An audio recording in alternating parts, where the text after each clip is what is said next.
Howdy, y'all. This is Market Explainer, America's #1 business news podcast. So this first story, you ready to jump in, big man? I am. We're going to get into that territory where Danny doesn't always know what he's talking about, so that's always fun for me. That's not true, and that's why you're not even a full co-host of this show. You're the junior vice assistant, traveling secretary of the co-host. Yes. So I sent you a story from Jim Cramer that is, according to Jim Cramer, which we all know Jim Cramer, right? And Mad Money and blowhard. Yeah, and I'm not a huge fan, to be honest with you. I've never been a big fan of not only how he does his business, but even his picks and how he goes about them. Again, my personal opinion, not market explainer, but not a big fan. But because I think I find him too safe. I like risk. When risk is intelligent risk, I think there's where to me, and this is a great example of that. The story was, go ahead. On the other hand, I prefer stupid risk. I've currently bet the farm on a lot of things. Danny does enjoy stupid risk, and we have this conversation all the time, but he's going to do what he's going to do. That's correct, because I'm betting on myself. And the stupid risk always has worked, but right now the stupid risk is really, really down. Well, so back to the story. So I sent him an article that came out last week that was Jim Cramer, because obviously everybody's talking about, since Facebook went meta, they're talking about the metaverse and the billions of dollars that Facebook is putting into it. So it's become this hot topic for everybody to talk about. And Jim Cramer came out with what he considers the 4 best companies or best ways to invest in what will become the metaverse. Right. I do not, and I sent it to Danny with the idea of, let's talk about these 4 things and whether we agree or disagree with them and how it actually has to do with the metaverse. And again, I think this is another example of Jim Cramer not understanding something and making a blanket above board play. So these picks are so blue chip and so safe. I, as an investor, and I'm an investor in a lot of different sectors. Here's the one thing I'm always looking for: asymmetric returns. I'm trying to not get people are like, I'm going to get 8% return if I put my money into this. Very safe. I don't care about that. Show me 50% returns on a coin named after a dog. It's an invisible line of code floating in space, and it has the picture of a dog on it, and it's worth $1 bajillion. Give me that. I don't want none of this metaverse. None of this safe stuff. Show me a pink sheet stock where I have to pay a small fortune to just buy it from my broker. You're looking for the home runs and stuff like that. Every time, that's what I'm looking for. But there's a balance, right? There's a balance. You can be, look, Warren Buffett invests in high-risk stuff throughout his career. He just balances it out with blue chip type stuff, right? So he's like, all right, I'm going to spend 10% over here, but I'm going to put 90% over here. And that 10% may outdo this 90% if it hits, if it whatever. So it's about, so let's go through these. Of course, his #1 pick is Meta, what Facebook parent company became, which again is a very safe play. We know that they're investing billions of dollars to try and come up with its metaverse. I am going to take the opposing position and say this is not a safe play. I have thought the Facebook stock, now Meta, was stupid from the very beginning and made absolutely no sense. When Facebook went public at a $52 billion value, the business broke even, blowing through $1 billion a year. And I don't ever think it's going to, it's different now, but I don't think the stock is ever going to be, I don't get it. But for people who invest in stocks, it's not about growing their wealth. It's about maintaining their wealth. And this could be a good way to do it. I think it's both. I mean, look, this is a safe bet if Facebook is able to do what it thinks it's able to do. And they have the money to invest in building almost anything. The downside, though, is they're going about it in the metaverse, if it truly is Web 3.0, right, is the thought process is one of the things that's made the internet great is it's almost like it's what they call it, open source, right? Its ability to grow unmitigatedly. Facebook's metaverse is the boomer metaverse. It's for boomers. And these are Right. not the boomers are not the people who are going to be plugging their consciousness into the internet. Okay. So it's an investment for boomers who will never use the product. So Well, that's there's an why I argument think to be made that they're not even sure. They're actually, I've read several articles over this holiday week that they're not even sure that the young folks will plug into this metaverse. That there's a whole argument of the rejection of Web 3.0, whether it's necessary step from the younger generation. So the younger generation is currently buying up every panel and conversion van and retired U-Haul van to turn it into a Right. tiny house so they can go live in nature. But that's my point. If they're not, they you don't see wanna what I'm go live on the saying? internet. So I think Facebook is a safe bet if it accomplishes what everybody thinks it's going to accomplish, just because of the sheer dollars they have to throw at it. And, right? And if that was correct, that thinking was correct, they have the money. Blockbuster wouldn't be like, go ask a 21-year-old what is Blockbuster. They don't. That is a valid point, and which is why I'm not buying. Redbox. Yeah. I'm not buying Meta because, again, I think the return on your investment, even if it does accomplish it, isn't 10 times. You know what I mean? It's not 20 times. It's not 30 times. It is the safe play for boomers. Now, the next one is, and there is one out of these four that I actually do like. The next one is Roblox. And if you have kids or young adults, you probably are familiar with the company Roblox. If you have a young adult in your home that plays Roblox, they won't be leaving. So you should make this investment. You have money to continue to buy them Cheetos.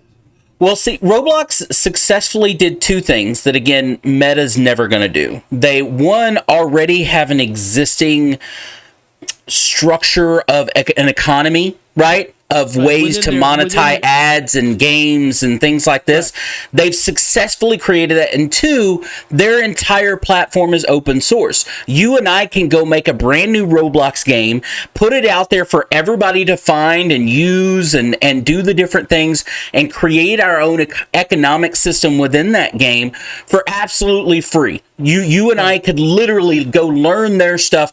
So Roblox already has a system in place. They already have an audience. And the idea is, as technology rolls down, that it easily plugs into the Roblox universe. Right. And that they probably have, having built this open source system, can take the metaverse and take the game out of it. Just have the universe and whatever. Well, they've already designed, and again, having your own audience that literally plays within their virtual world they've already created. It's just not through a, you know what I mean, 3-dimensional lens. They could easily carry over their existing platform.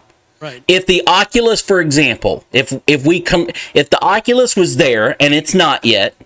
Right? It's not yet, right? The Oculus and 3D glasses.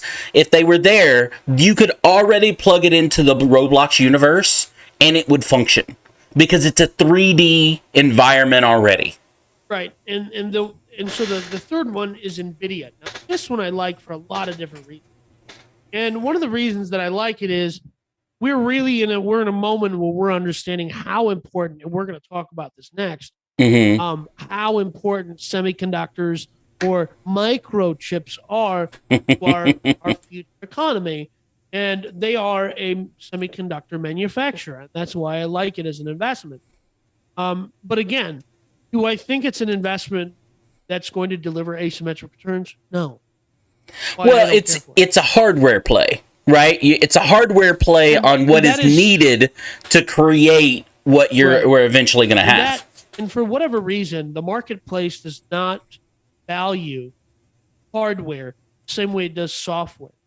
And it's a little interesting to me that hardware doesn't get the same kind of attention because it's like, hey, you need this. You need this like hardware. But I think part of it is the capital intensivity it takes. Capital intensive business, right? You have to actually make this stuff, where software is some nerd in his great grandmother's basement is just going tappity tap tap tap tappity tap tap, launches a new Roblox server, and it's the asymmetrical. It's asymmetrical for the people who own the business. The stock moves a little slower. But out of all these four, I like Nvidia the most. I think they are going to matter more in the future. See, I want to agree with you, and I really do. However, the problem with hardware in itself, the reason it doesn't get the same fanfare, right, as whatever, is there's more risk involved in hardware, in that the technology changes so quickly, and when you're creating something like a microchip, by the time you put it into mass production, it's already behind the technology that is currently. So there's a lot of, and how many of these chips am I going to make knowing that they're not going to be, right, the highest technology and demand, and we have this when we talk about video graphics cards and why they become in demand so high and then go low when mass production and then high, and they ride this roller coaster because everybody out there guessing on we should make this number of this graphics card and this one and that one. They're all guessing, right? Because the way demand ebbs and flows. So when you talk about hardware in computers and electronics and the way things function, there's so much of that is controlled by demand. Right. And I'm guessing on supply. Right. And if you make a bad piece of hardware like Samsung did however many years ago with their Note that the oopsie exploded. Sure, exactly. It's not the same as putting out a bad piece of software. No. Because I put out a bad piece of software, I drop an OTA, an over-the-air update, and then it's stalled. Drop a bad piece of hardware and your batteries are going pop, pop, pop on the airplane. That's different. Yeah, you create 5 million bad chips, and all of a sudden you're recalling 500,000 cars, or you know what I mean, or whatever. So I think there's inherently more risk, and the technology changes so quickly, and there's so much demand on them getting the numbers right as far as supply and demand. I think that's why, which is why there's not a whole bunch of chip manufacturers out there. There's not a whole bunch of people making that hardware, whether it's servers, whether, you know what I mean, whatever that may be. But I do like the hardware play. You're not going to get the metaverse that everybody wants, or even moving forward, the cars everybody wants, everything, without your hardware companies keeping up. So I do like that. That's why I think out of these four, and the fourth one being Unity, video game development firm. I don't know anything about Unity, but you're a big nerd, so tell us about Unity. Well, so Unity, most people know, if you know Unity, and most people won't, which is probably why it's my favorite of the four plays, is because if you don't know about it, it's probably a great investment. If people don't know about it, your average person, it's probably a great investment, because they're basically a gaming software, like Epix is a gaming software, or Steam, if you know that. Unity is a gaming availability software where they take other people's games and make them available to people through one open source. They're a distribution. Right, they're a distribution network, but they also do a lot of 3D rendering stuff, which is how they were originally created. So they're already doing the 3D rendering. They've worked with car manufacturers. I sent you an article about how they were using not Unity specifically, but a company like them was partnering with an electric company, a car company, and you sent it back saying that you would never drive one of these because they use the 3D mapping technology. Mm-hmm. So LiDAR. LiDAR, and Unity is already doing that. Here's why I like it, is because of their technology that they currently own in the 3D software space, right? If they are able to leverage that in a partnership that gets them to, because really we don't know what's going to eventually take off. Think what was it, HD VHS versus or Blu-ray versus DVD, or all these technology, HDMI versus the 5 cables, aux cables, wherever those were. We don't know which technology is going to be the one that takes hold, that becomes the standard. The Facebook became, right? The standard of social media is what it became. Well, before there's Blu-ray, there was another competitor. I think it was HDD. I think that. Yeah, I think it was HD, but Blu-ray won out. Why, right? HDMI versus the other ones. The other 5 cables were actually superior product, but HDMI won out for whatever reason. It was 1 cable versus 5, right? Whatever. Right. The point, though, is we don't always know which technology is going to be the one that becomes the standard, and Right. that's what all of these companies are trying to become. So if Unity, here's my point, though, to Danny's point, he's been making this entire article, is Unity has the largest upside if it becomes the standard or becomes one of these standards. It has the largest upside. Yeah. Hold on. I'm looking up the stock right now to see.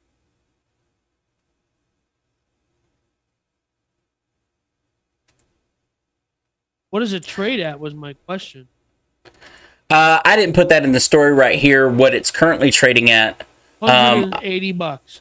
Okay. So compare that to Meta or anything like that, where it's still a small company. The reason it's that high, it hasn't split, I don't think, at all in its history. So Right. it's prime for a split to create more float, to get more investors, right? And that kind of Right. stuff. So, I mean, you're looking at an index. Some of the stuff that I put out there, or that I not put out there, but was read this week, is you're talking about if it becomes one of the standards, the estimation is on the light side a 40 times ratio Oh, okay. That's a big- versus what you're talking about Meta. According, again, to these estimates, course. right? Again, to these estimates, if it accomplishes what it thinks it's accomplished, you're talking about 1.2 times. 1.2 times versus a 40 times opportunity. Yeah, no. So that is more along the lines of the asymmetric investment that I was talking about earlier, which is what I'm looking for to invest. And that's because the reason I say that is because I'm a gambler at heart. I never Right. spent a lot of time in casinos gambling, but at heart, I love it. And here's the thing: it gives me so much anxiety, fun kind of anxiety, right? At least that's what I tell myself. But whenever I look up my portfolio when it's down $6,000 in the last week, it go down more, and I could keep living with my parents. Nonetheless, But look, these are definitely four that obviously are in the run for the metaverse.